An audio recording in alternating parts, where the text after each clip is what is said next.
ఆయన ముందు జవాబు చెప్పింది. అంటే జనరల్గా మీరు ఆ పార్టీ నుంచి బయటకు వచ్చి ఉన్నారు కదా, సో మీరు గతంలో 5 సంవత్సరాలు అక్కడ ఉన్నప్పుడు ఏ ఎపిసోడ్ గురించి మాట్లాడలేదు, బయటికి రాగానే ఏ ఎపిసోడ్ గురించి చర్చ వచ్చింది. మీరే రాజకేశ్వరరెడ్డి కర్త కర్మ క్రియ అన్నారు కాబట్టి, సో ఈ రాజకేశ్వరరెడ్డి వెనక కొంతమంది పెద్దలు ఉంటారు కాబట్టి ఏమన్నా ఒత్తిడి వచ్చిందని యాంగిల్ అంటే ఆ పార్టీ నుంచి ఏమన్నా 5 సంవత్సరాల పాటు మీరు ఉన్నారు, అతనితో కలిసి ఉన్నారు, అప్పుడు మాట్లాడలేదని అంటే అప్పుడు మీరు అడగలా, నేను జవాబు చెప్పలా. రాజకేశ్వరరెడ్డి కర్త కర్మక్రియ అని చెప్పారు. ఆయన ఒక్కడి వల్ల సాధ్యం అవుతుందా? ఆయన వెనకుండా నడిపించే వాళ్ళు ఎవరు? మిమ్మల్ని నీకు తెలుసు, రాజ్ కసిరెడ్డి వెనక ఎవరైనా వ్యక్తులు ఉన్నట్టు మీకు కానీ తెలిస్తే నాకు చెప్తే నేను కూడా సంతోషిస్తాను. మిమ్మల్ని సిట్టు విచారణ సందర్భంగా అలాంటి ప్రశ్న ఏమైనా అడిగారా? మీరు ఏమైనా సమాధానం అడిగారు. రాజ్ కసిరెడ్డి ఒక సాధారణమైనటువంటి వ్యక్తి, ఆ అథారిటీ అతనికి ఎవరిచ్చారు అన్నటువంటి విషయం సిట్ నన్ను అడగడం జరిగింది. నాకు తెలియదు అన్నటువంటి విషయం చెప్పాను.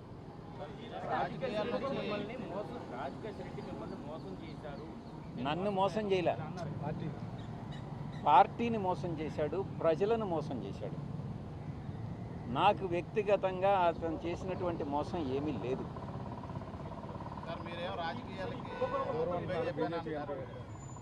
కుంభకోణంలో మద్యం మాఫియాలో ఎన్ని వేల కోట్లు అవినీతి జరిగింది. ఆ కుంభకోణం గురించి మీరు ఏదన్నా నాకు చెప్తే నేను కూడా సంతోషిస్తాను.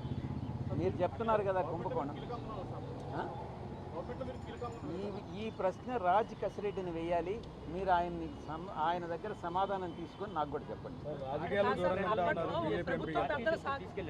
పార్టీని ప్రజలను మోసం చేస్తున్నాడని తెలిసినప్పుడు పార్టీ దృష్టికి కానీ లేదా ముఖ్యమైన నాయకుల దృష్టికి కానీ తీసుకెళ్లారా? పార్టీలో అందరికీ అతను మోసం చేశాడని ఈరోజు తెలుసు. మీకు ఎలా తెలిసింది? ప్రజలందరికీ తెలుసు. మీకు ఎలా తెలిసిందో పార్టీలో అందరికీ కూడా అలాగే తెలుసు. అప్పట్లో ప్రభుత్వ పెద్దల సహకారం, వాళ్ళ సపోర్ట్ లేకుండా ఇంత పెద్ద నెట్వర్క్ నడిపించడం సాధ్యమవుతుంది. మీరు అడిగిన క్వశ్చనే మళ్ళీ అడుగుతున్నారు. మీరు అది నాకు తెలియదని నేను చెప్పాను. మీకేదన్నా తెలిస్తే ఎవరు అథారిటీ ఇచ్చారని మీకేదన్నా తెలిస్తే నాకు కూడా చెప్పండి, సంతోషిస్తాను. కీలకంగా రాజకేశ్వరరెడ్డిని పరిచయం చేశాను, అదానికి డబ్బులు 100 కోట్లు అప్పించానని చెప్పారు కదా.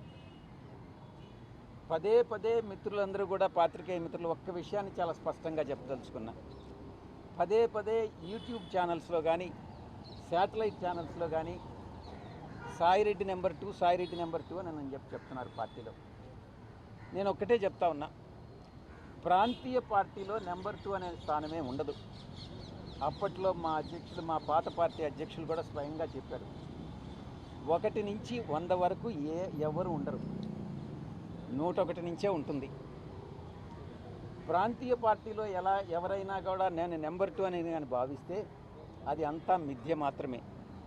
రెండవది, మీరు చెప్పినట్టుగా అధికారంలో లేనప్పుడు 2014 నవంబర్ నుంచి 2019 అధికారంలోకి వచ్చేంత వరకు మే 28వ తారీఖు వరకు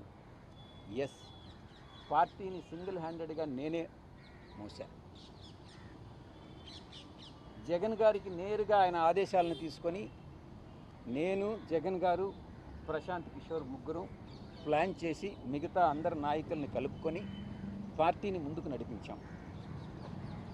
నేను అప్పుడు కూడా నెంబర్ 2గా భావించలే. ఆ తరువాత కాలక్రమేణా అధికారంలోకి వచ్చిన తర్వాత ఒక 6 నెలలకి ఈ నెంబర్ 2 అనేటటువంటిది మిథ్య అనేటటువంటిది నేను కూడా గమనించా. ఈ యొక్క కోటరీ నేను గతంలో ఏదైతే చెప్పానో, ఈ కోటరీ సభ్యులందరూ కూడా నా మీద తినగవేము తీయనుండు అనేటటువంటి సామెత నాకు గుర్తొస్తూ ఉంది. మా యొక్క నాయకుడికి, అప్పట్లో నాయకుడికి చెప్పి సాయిరెడ్డి ఒక వెన్నుపోటుదారుడు అవుతాడు, ఏ రోజైనా మీకు మీ యొక్క స్థానానికి ఆయన స్థానభ్రంశం చేస్తాడు అన్నటువంటిది ఆయనకి చెప్పి, నేనేదో కొన్ని వేల కోట్ల రూపాయలు దోచేశాను అన్నటువంటి అపవాదనంతా నా మీద మోపి, ఈ యొక్క కోటరీ ఆయన మనసును మార్చి నన్ను 2వ స్థానం నుంచి, మీరు అనుకునే 2వ స్థానం నుంచి స్లోగా తగ్గించుకుంటా నాకు ఇచ్చిన పదవులన్నింటినీ కట్ చేసుకుంటా వచ్చి నన్ను 2000 స్థానంలో నిలబెట్టింది.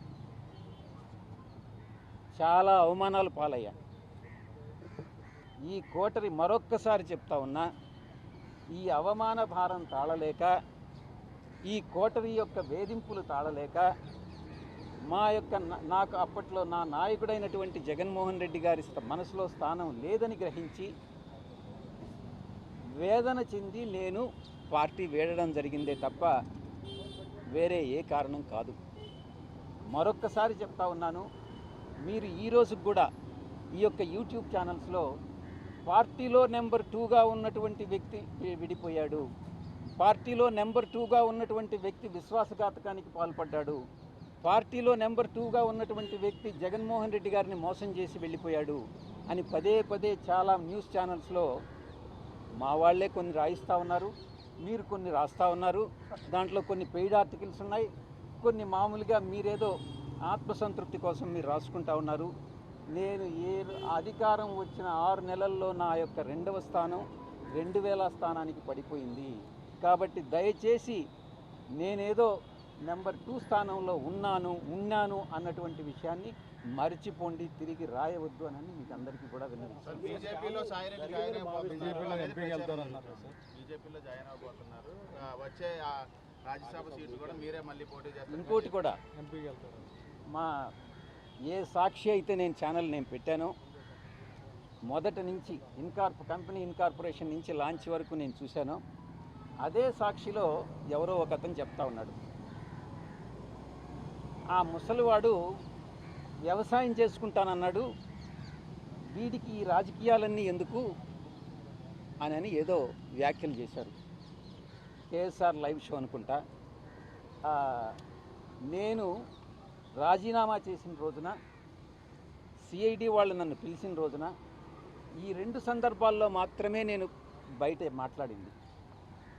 మిగతా ఎవరో ఏదో మాట్లాడుకుంటూ కొంతమంది నన్ను తిరిగి ఎంపీ కింద రాజ్యసభకు నన్ను పంపిస్తున్నారు. మీలోనే చాలామంది, చాలా టీవీలన్నీ నన్ను బీజేపీ రాష్ట్ర అధ్యక్షుని చేస్తున్నారు, నన్ను బీజేపీ ఇన్ఛార్జ్ వేరే రాష్ట్రానికి పంపిస్తూ ఉన్నారు. మీరే ఏదేదో ఊహించుకుంటా ఉన్నారు. నాకు సంబంధించినంత వరకు నేను ఏ రోజు నాకు ఎంపీ స్థానం నేను అడగలే, తిరిగి రావాలని నేను అనుకోలే. నేను వ్యవసాయం అని అంటే వ్యంగ్యంగా ముసలోడు వ్యవసాయం చేసుకుంటానన్నాడు, మళ్ళీ ఈ రాజకీయాలు ఏంది అని మీరే నేను రాజకీయాల్లో ఎంటర్ అయిపోయినట్టు రీఎంట్రీ అని ఈ రకంగా రకరకాలైనటువంటి వ్యంగ్యాస్త్రాలన్నీ కూడా సంధిస్తూ ఉన్నారు. ఇది తప్పు. ఇప్పుడు మీరు వ్యాపార రంగంలో నేను ఏదైనా చేయొచ్చు, రాజకీయాల్లో రీఎంట్రీ కావాలి అని అంటే మీ యొక్క పర్మిషన్ కావాలన్నా నా ఇష్టం. నేను కావాలంటే రీఎంట్రీ అవుతా, మీ పర్మిషన్ ఏం అక్కర్లేదే. నేను వ్యవసాయం నేను వదిలేసుకుంటా, నా ఇష్టం. వ్యాపార రంగంలో ఎంటర్ అవుతా, నా ఇష్టం. దానికి మీ పర్మిషన్ అవసరం లేదే, దానికి వ్యంగ్యాస్త్రాలు అవసరం లేదే, దానికి సాక్షి ఛానల్లో వ్యాఖ్యానాలు అవసరం లేదే. నా వరకు నేను చిత్తశుద్ధితో ఏదన్నా ఉంటే నేనే చెప్తా ఉన్నాను. నేను ఎంపీ పదవి తిరిగి ఆశించలేదు అని నేనే చెప్తున్నాను. అలాంటప్పుడు మీరు ఎలా రాస్తారు ఇవన్నీ? So thank you very much. ఇంకా స్కామ్ అసలు జరిగిందా జరగలేదా, అలాగే దీని వెనక ఒక బిగ్ బాస్ ఉన్నారని చెప్పి విస్తృతంగా ఒక ప్రచారం అయితే జరుగుతుంది సార్. ఎవరు ఆ బిగ్ బాస్ మీకు తెలిసిన? స్కామ్ జరిగిందా లేదా అన్నటువంటిది రాజశేఖర్ రెడ్డిని అడగండి. దొరక్కుంటే నన్నేం చేయమంటారు? నేను పట్టించేది పోలీసు వాళ్ళని అడగండి, పట్టిస్తారు. బిగ్ బాస్ ఉన్నారా లేదా అన్నటువంటి విషయం నాకు తెలియదు, నిజంగా కూడా నాకు తెలియదు. ఆ బిగ్ బాస్ ఎవరైనా మీ దృష్టిలో ఉంటే మీరు ఎవరో చెప్పండి, నేను కూడా వింటాను. సార్, ఈ స్కామ్లో ముడుపులు వసూలు కోసం ఒక పెద్ద హవాలా నెట్వర్క్ ఏర్పాటు చేశారు. దాంట్లో కొంతమంది క్రూషియల్ రోల్ పోషించారనేది ఒక ఆరోపణ సార్. ఆ విషయం మిమ్మల్ని ఏమైనా అడిగారు? ఈ యొక్క రాజ్ కసిరెడ్డితో ఎవరెవరు అసోసియేట్ అయ్యారు అన్నటువంటి విషయాన్ని అడగడం జరిగింది. ఆ రాజ్ కసిరెడ్డితో నేను ఒక్కటే చెప్పాను సార్. రాజ్ కసిరెడ్డి ఆయన కో బ్రదర్ అవినాష్ రెడ్డి, రాజ్ కసిరెడ్డి కో బ్రదర్ అవినాష్ రెడ్డి, రాజ్ కసిరెడ్డి మరో అనుచరుడు చాణక్య అలయాస్ ప్రకాష్, చాణక్య రాజ్, 3 కిరణ్ అనేటటువంటి వ్యక్తి, 4 సుమీత్ అనేటటువంటి వ్యక్తి, 5 సైఫ్ అనేటటువంటి వ్యక్తి, మిగతా చాలామంది ఈ యొక్క నెట్వర్క్లో ఉన్నారు అన్నటువంటి విషయాన్ని నేను చెప్పాను. నేను చెప్పింది ఇంతకు ముందే వాసుదేవరెడ్డి కానీ సత్యప్రసాద్ కానీ ఇద్దరు కూడా చెప్పిన మాటలనే నేను చెప్పాను. వాళ్ళు ఇచ్చినటువంటి స్టేట్మెంట్ ఆధారంగా నన్ను ప్రశ్నించడం జరిగింది. వాళ్ళ స్టేట్మెంట్ కరెక్ట్ అయితే ఇది కూడా కరెక్ట్ అని చెప్పాను. మళ్ళీ వాళ్ళు ఎప్పుడు పిలిస్తే అప్పుడు వస్తా. నిన్నటికి మీరందరూ ఎంత, నాకేమీ అత్యుత్సాహం లేదు, మీకు అత్యుత్సాహం ఉన్నట్టుగా ఉంది. 18వ తారీఖు వాళ్ళు నోటీస్ ఇస్తే సాయిరెడ్డి అత్యుత్సాహంగా ఏదో జగన్ గారి మీద చెప్పేయాలని ముందుగా వచ్చి చెప్పేస్తున్నాడు అని అనేటటువంటి భ్రాంతిని మీరు కలిగించారు. ఈనాడు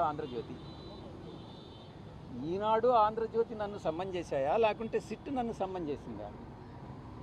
ఈ రకమైనటువంటి జర్నలిస్ట్ ప్రమాణాలు మానుకోండి. జర్నలిస్ట్ విలువల్ని మీరు కాపాడండి.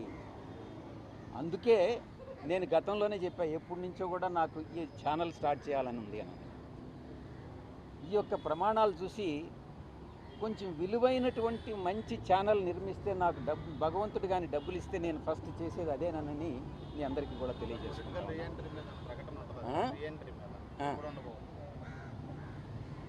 మీరు నన్ను ఎప్పుడు పొలిటికల్ రీఎంట్రీ అడుగుతారో ప్రజలు, పొలిటికల్గా మీరు రీఎంటర్ కాండి అని ప్రజలు కానీ అడిగితే నేను తప్పకుండా ఎంటర్ అవుతాను. నేను రాజ్యసభ పోటీలో లేను. సార్ మీరు అన్న అవినాష్ రెడ్డి ఎవరు సార్? రాజ్ కసిరెడ్డి కో బ్రదర్. మన దగ్గర ఇంకొక అవినాష్ రెడ్డి. అవినాష్ రెడ్డి వైఫ్, రాజ్ కసిరెడ్డి వైఫ్ అక్కని చెల్లి. అనిరుద్ధ్ రెడ్డి అని ఒక అతను అదాంలో ఉన్నారు, ఆయన అవినాష్కి ఏమవుతారు సార్? అనిరుద్ధ్ రెడ్డి అని అనిరుద్ధ్ రెడ్డి అని ఆయన కూడా రాజ్ కసిరెడ్డి బంధువే. అవినాష్కి ఏమైనా అవుతారు? ఎంపీ అవినాష్ రెడ్డి గారికి దీనికి సంబంధమే లేదు. ఈ అవినాష్ రెడ్డి రాజ్ కసిరెడ్డి బంధువు. Thank you very much.